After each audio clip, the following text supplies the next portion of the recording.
Okay, I am chatting with Hub expert Dominique Cocuzza. Dominique, so you come from a fitness background, is that right? Well, this is my third career, but my current fitness career has been the last 10 years. Cool. So I have an academic career before this. I was a museum professional, a textile conservator. Oh, wow. Wow, that's not what I was expecting. Yeah. So you've obviously come to fitness and found that it's helped you with perimenopause symptoms and things. What have you found helped you? Well, when I was in my early 40s, I actually was diagnosed with chronic Lyme disease, and I was also postpartum, and I was in a state of adrenal fatigue and just really rock bottom in terms of how I was feeling. And I decided that I was going to try to actually increase my core temperature by lifting weights. And I started doing CrossFit of all things. And my idea was to drive out the Lyme. And I successfully actually did that with lifting and several other modalities, biohacking modalities. So I'm Lyme free. And I also, in that process, really redefined my ideas of beauty, and for the first time in my life started to accept my body. And it was really through lifting that I came to that, because I started to appreciate what I could do rather than how I looked. And so my objective was no longer becoming smaller and matching beauty ideals. It was more about what I could do in my performance. And I was really struck by how that changed my ideas of my identity, and also, how I felt about myself. So that I started to coach women. And that was kind of the beginning. I also specialized in perinatal at the time. So postpartum and prenatal, and also fertility. So I have training and specific coaching certifications for that, which are really great in terms of my work now with perimenopausal women and menopausal women, because of all of the pelvic floor issues and women's physiology that's addressed. So how has your perimenopause been? Have you had really bad symptoms that you've managed to manage with your fitness and things? Well, the interesting thing is that I was just doing fitness for mostly older population, I would say between 40 and 75, men and women. I had been doing the prenatal postpartum stuff and women specific stuff, but then I branched out into like the older population in general. And when COVID hit, my job at this high end gym that I was working at kind of, I went on furlough.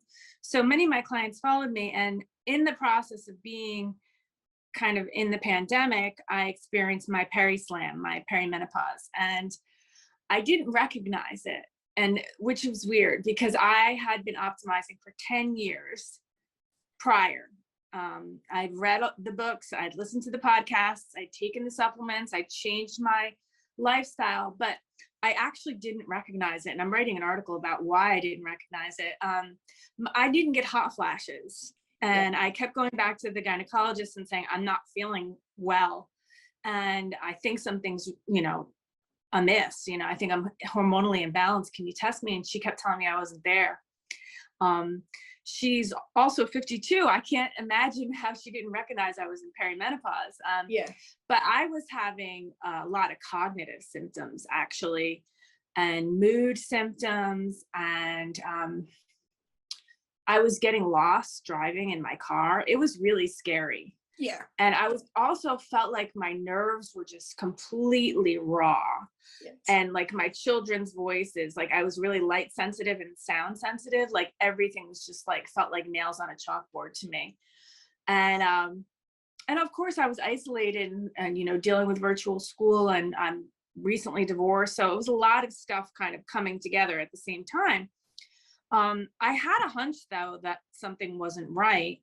And then finally, in one desperate visit to my OBGYN, she was just like, she finally agreed to test me when I just broke down and I was like sobbing all over the place.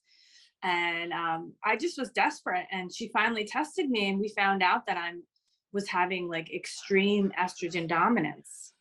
And I couldn't imagine how somebody who had been so prepared for perimenopause missed that, you know. But, you know, the article that I'm writing right now talks about how there's so much information out there about estrogen deficiency in this stage, but there is very little popular information about the fact that we're actually not deficient in this stage. We are prone more towards, you know, irregularity, but also excess estrogen. Yeah, certainly in early perimenopause, and yeah, it all gets lumped together as menopause. Well, you must be deficient in estrogen. It's like, yes, but I haven't got to that point yet. I'm still before that. Yeah, I'm at the point from where everything was normal to now it's woo, and and that's the bit that catches us all out, isn't it? Yes. So that's how I missed it, because I didn't expect to be high in estrogen. And also I didn't know what to look for, you know. All the common symptoms of hot flashes are usually not that present for women with estrogen dominance. So, you know, I haven't experienced any of the stereotypical symptoms. And so I started to adjust my lifestyle. I was given the option to take progesterone, and I declined it because I said, you know what, I'm going to go back to the books. I'm going to research. I'm going to try to figure out what I could do lifestyle wise first. Yeah. Diet, exercise, sleep, and see if I can shore all of that up first before I decide that I'm going to, you know, supplement with something. I did take a little bit of, I started to use some natural yam topical progesterone when I was feeling symptomatic, and that seemed to help a little bit, but I didn't use it very much. I was able to get out of this though myself over the course of 6 months, but I made some pretty big lifestyle changes. And those were, I quit alcohol, number one, and I had only been drinking like maybe 1 or 2 glasses of wine a week. Mm-hmm. But that was actually enough to make me feel really bad. And also it was enough to contribute to my cognitive impairment that I was experiencing. I also gave up caffeine. And the reason that I did those 2 things was because I was attempting to optimize my liver function. And both of those substances tax the liver.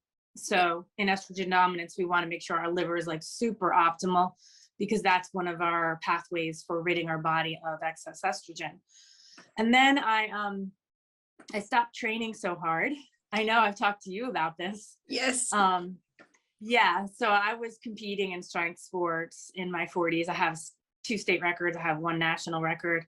And I was training pretty excessively like most of my adult life, and which probably contributed to my adrenal fatigue in my 40s. So I started training much lighter, and only for like a half an hour. I actually started doing my Periwink program that I do with my ladies, which is more, I would say higher reps and lighter than I'm used to, but the workouts are only half an hour and only 3 times a week. And I started feeling a lot better. And my sleep improved too when I gave up the caffeine. I had no idea how much the caffeine was actually affecting my sleep. And then I started doing some supplementation with Periwinkle mirifica and some other herbs, non-estrogen, no phytoestrogens. I actually eliminated any phytoestrogens. I eliminated stevia, which is has some research behind it as being hormonally disruptive. And I also took out all forms of conventional red meat. So I removed all of those possible environmental estrogens that I had been using. I also cleaned up my skincare. And, you know, I tried to just take out any excess estrogen that I was getting in unintentionally. Yeah. And that really helped. I mean, I feel great now. I have 0 symptoms except for, you know, I have my period a lot, but that's about it. Yeah, I think we all have to. I'm yet to find anybody who's found a way to manage to just get our periods to go completely normal, because, you know, just like in puberty, they're not normal at the moment because things are changing, aren't they? But if we can manage the rest of the symptoms, then I think we're doing all right. Yeah, sometimes they go back to normal. Like I had a stint where when I first made these changes, I had some irregularity, and then I went back to my 28-day cycle again, which was like perfectly normal for about 6 months. But then it started with the excess, you know, like long-term period situation. Yes, I had, for me, this was really weird, but I found that as soon as we went into lockdown, in the first lockdown, my periods were the most normal they'd been for years. So clearly I'd been rushing around too much, and actually the force of being at home really helped me. Who knew? Yes. Was your sleep better? Yeah, everything was better, except the lack of human contact was not better. That was difficult. No. And I don't want to go. I don't want to go into another lockdown. I need to say that. I was just surprised that by unintentionally removing so many of the external things and so many of the external pressures, that actually it had a huge impact. Yeah. Unfortunately for me, it had the opposite effect. I mean, I don't think it had anything to do with the pandemic. I think it's just where I was hormonally and the stress that was going on in my life. Maybe it was a pandemic. But you were also homeschooling 2 kids. You know, that's very different. Yeah, it was a tipping point for me. And it was actually a huge wake-up call. And that wake-up call that I experienced was what caused me to pivot my business to support women in perimenopause, because I got there and I was just like, okay, I'm not getting the information that I need. I'm not getting the support that I need. I feel isolated. I even feel embarrassed about this stage of womanhood, and this is completely unacceptable. Yeah. And my second reaction was to get angry, and that was my fuel for creating this business. I also felt like, you know, the symptoms that I was experiencing were, I didn't look at my body as though it was my enemy. And I chose instead to listen to my body and assume that my body was wise, and that, you know, I have to come around to listening to what my body's telling me at this time. And I have to make changes. So that inspired me. And I in my program, I actually do collect data on my ladies. I have a great case study I just did, but many of them are like almost half of their symptoms are cut down when they are on Periwink, because they have the social support that they need. They have the support to say no when they need to say no in order to take care of themselves. And then we cook together every week. So they've adopted a non-inflammation lifestyle in terms of food, and we work out 3 times together a week too. So it's definitely making a huge difference for them as well. And I know it's not one size fits all. You know, I check in with them often to see what we can tweak, because everybody needs something different. And I also, you know, the information and what we do together is really to support their relationship with their medical practitioner. I'm not taking the place of their medical practitioner by any means, but most of them actually don't have medical practitioners that are supporting them. So, you know, I advocate for them to, you know, look for somebody who is certified through NAMS, the North American Menopause Society, to get supported, you know, for what we need in this stage. Yeah. So how long ago did you launch the app? When did it, because I know you've launched it relatively recently, haven't you? Yeah, so the app is available in the App Store, but really the app is kind of more like the vehicle through which I coach. Mm-hmm. I don't try to get people to buy the app. I try to get people to work with me, because the truth is that there are so many online platforms and apps and all kinds of things that you can consume independently, but nothing really sticks, you know? And the app has a ton of content. It's really content rich in terms of, you know, appropriate information for us. There's recipes, there's a whole exercise library.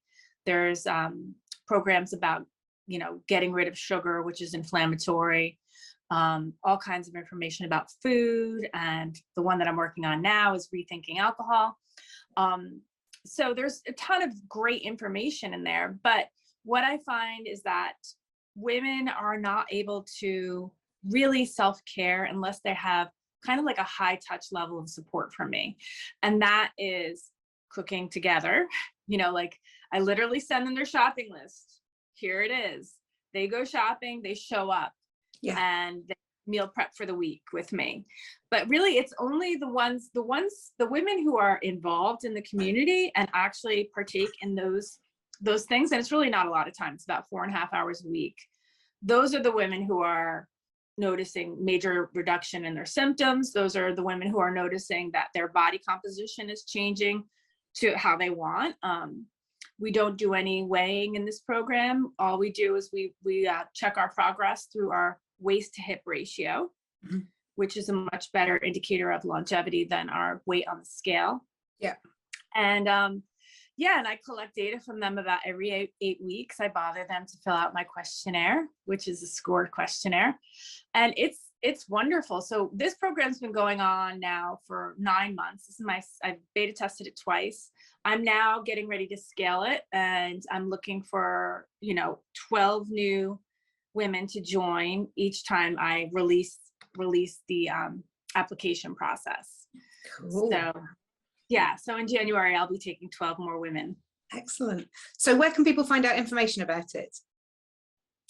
So I am on Instagram and I am on Facebook at periwink.me. And I also have a website called periwink.me. Cool. So you can apply through Instagram or, Facebook, or you can DM me there. I'm very accessible and I respond quickly. It's a really great group of women. I happen to attract awesome women, really diverse and interesting. And I find I attract women who are, a lot of artists actually. And also, I also attract working women who are kind of high-powered working women in their field. I have a marine, I have an astrophysicist, I have several artists, I have an author. Wow. Yeah, so they're a very interesting group of women, and it's so lovely because I didn't realize how important the community aspect of it was going to be. Like for me, I'm very intellectual, and I was like, the content in the app, I come from an academic background. So like I was like focusing on all this content I was creating, but really the glue of the whole program is the women themselves, and the relationships that come out of that. Just when we're cooking together, it's like we're hanging out in the kitchen together, and it's awesome. It's so much more. I think that's what all of us are really craving at the moment, is that feeling of community, because that's been taken away from us in the last few years. And also we're at a stage in our lives when, we don't necessarily have the girlfriends around us that we did when we were younger. And actually finding that community is just wonderful, isn't it? It is. And, I'm very much an in-person person. Like I really resisted digital stuff in the beginning of the pandemic. I was like, you know what, I'm going to keep doing my live training, which was great because I was not socially isolated. Like I was training outside with my people, but I'm surprised at how well the Zoom works for us. It doesn't feel like artificial at all. It feels genuine. We feel connected. It works. I'm going to start broadening my offerings actually in January. This is going to be fun. We're going to do once a month. We're going to have a party, and it's going to be a dress up party. So my background in textiles and costume, that's one of my superpowers. So I said to myself, you know what? Why? I know how to help women take what they have and look their best, and I'm not talking about dressing for anyone else. I'm talking about dressing for us and spending the time to take care of us and like put our makeup on if we want to wear makeup, put our jewelry on, what kind of silhouettes look good on your body, like what makes you feel good, how to let your assets shine, and like how to really feel good about going out in the world. And that's what it's about. So we're going to have like dress up parties, and I'm going to have them themed. The first one is going to be dressing up basic black, accessorizing little black dress with a smoky eye.